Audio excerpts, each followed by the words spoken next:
Hey everybody, I'm Pierre Piscitelli, and today I'm going to talk to all of you about something that drives me crazy. Listen to this and see if you can tell what's wrong here.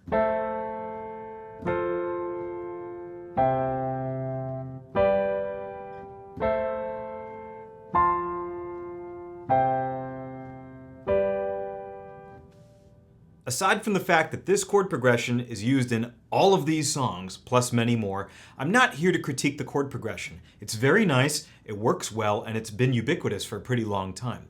The issue here is the root position chords. So what do I mean by root position chords, and why are they so bad? Well, the root position chords themselves are not inherently bad. It's what happens when you move from one to the other. When we first start learning the piano, we typically learn our major and minor triads, or three-note chords, like this. Those are majors. Here are some minors. We typically learn these with our first, third, and fifth fingers all in their home root positions, meaning that the root note is the bottom note played with the thumb. So here's a C major chord, my bottom note is C. Here's an F major chord, look at that, bottom note is F. So they're in their home or root position. This is good, but if you only play root position chords and jump all over the piano, you're going to get very bad voice leading. Stick with me here. I know you're probably thinking, oh great, another term that I don't know. What the hell is voice leading? Voice leading is a very simple concept. Our chords here that I'm playing for you have three notes. Think of them as three individual voices, like three singers, each singing a note. So I'm going to play a C major chord here. We have C, E, and G. And then I'm going to play another chord. Let's play an F major chord, F, A, C. So if we think of these as individual voices, our bottom note here, C, went to F, right? Our middle note, E, went to A. Our top note, G, went to C. So if I play those individually, you get this.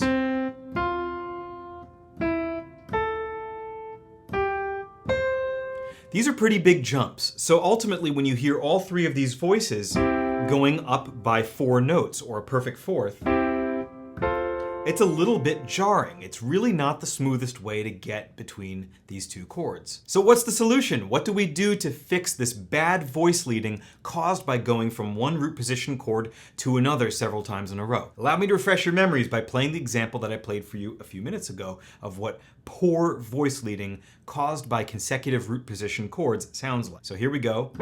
A minor, F major, C major, G major. Let me make it worse. A minor, F major, C major, G major. Okay, really doesn't work. The gaps are just too big. So what is the solution? We are going to fix this by learning our inversions. An inversion is simply changing the order of the notes within the chord and just flipping it around. Let me give you a simple example. So back to C major, right? A C major triad, the first chord everybody learns when they take piano lessons. We have C, E, G. This is our nice home root position. But let's say I want to invert the order of these notes. Well, I could take the C on the bottom and move it up here, up an octave. So now, from bottom to top, I no longer have C, E, G. I have E, G, C. It's still a C major chord. It still has the same identity and same three notes, but it has just slightly changed forms, right? We just flipped it upside down. Guess what? I can do it one more time. I can take this E that's now on the bottom and move it up here. So I have from bottom to top G, C, E, like that. So look what we just did. C major, root position, C major again in what we call the first inversion, and then C major finally, second inversion. Now if you're wondering, hey, why don't you keep going and do some more inversions? Well, you really can't, because once you bring this G that's now on the bottom up here and flip things around, you're back to a regular root position C triad, just up the octave. We started here, now we're there. So you have three ways to do it. 1, 2, 3. So inversions are not some kind of a special trick or hack. You have to learn these. These are part of musical vocabulary if you play the guitar, if you play the piano, or any kind of chordal instrument. This is just part of the deal. And so the best way to learn them is to do exactly what I did, which is to play a root position triad in an easy key like C, take the bottom note and throw it up to the top. There's your first inversion. Again, take the bottom note, which is E, throw it up to the top, and you get the second inversion. Now we can take another easy key that has a lot of white keys in it, right? Like F major. So look, we have FAC in the root position. Let's take the F, put it up here. You get the first inversion. Let's take the A now, throw it up here, and you get the second inversion. So you get this. You get the point. Now here's the deal. There are 12 notes in music, there are 12 different keys. You have to learn all 3 inversions of the major chord in all 12 keys. It's 36 different things, but don't think of it that way. There's a lot of shared DNA between a lot of these different keys, and many of them will feel the same. You're essentially doing the same thing, kind of like a cookie cutter, but just moving it up, up, up, up, up. But the distances and ratios are all the same. You have to learn all these because when you're writing a song, when you're learning a song, when you're reading music, just in any situation, you don't want to have to build these mentally from scratch and think too hard. You have to know these just off the back of your hand. See, I'm not even looking at the piano, and I can just kind of do them. I know what they feel like, it's muscle memory, and my ears know if they're right or wrong. So if I were to work this out in all 12 keys by ascending chromatically or just going up by consecutive notes, it would look something like this. So starting on C, now let's go to D flat, which is the next note. Let's go up to D, E flat, E major. You get the point. So you have to do this for all 12 keys. And what you can do also is add the left hand and have it just play the root. So it's just playing a C. You see, that kind of grounds your ear. It reminds you of where you are. Now I move my left hand up to D flat. Now D.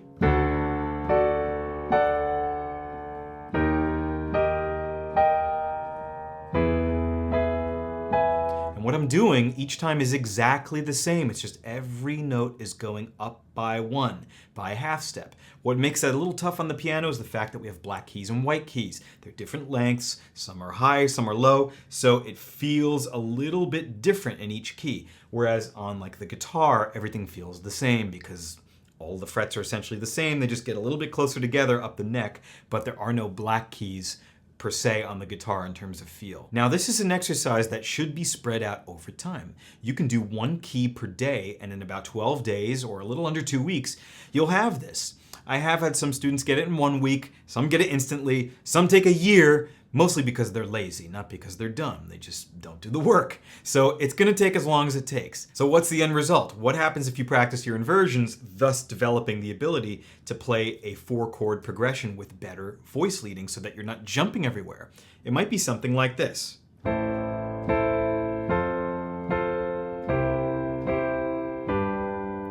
mean, look at my right hand, it's barely moving. I'm playing the A minor, not like this in root position. I'm playing it like this. Same 3 notes, just in the second inversion, E-A-C as opposed to A-C-E. Why am I doing that? Well, because look, I move my thumb in the right hand up by a note, and I get F major. Root position, 1 note moves. That's so much better than going. I get to now just go. It's beautiful. And then I'm doing C major like this, which means from the F major, I keep my C in the right hand, and my bottom 2 notes just go to E and G. And I get a C major just kind of flipped up to the first inversion. Same notes. And then what I can do is hang on to the G here and move my thumb to a D and play a B on top, and I get an inversion of a G chord. So look at my right hand. It's amazing, there's hardly any moving. I could do it another way. I could do this.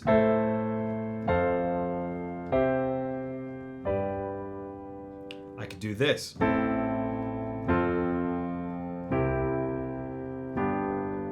Learning your inversions is one of those things that really takes you from sounding like an amateur to a pro. It makes the biggest difference. So hopefully in those examples you can hear that it's just so much more pleasing to the ear. Thank you so much for sticking around till the end of the video. I hope you guys enjoyed. Don't forget to like this video, subscribe, and I'll see you all soon in the next one.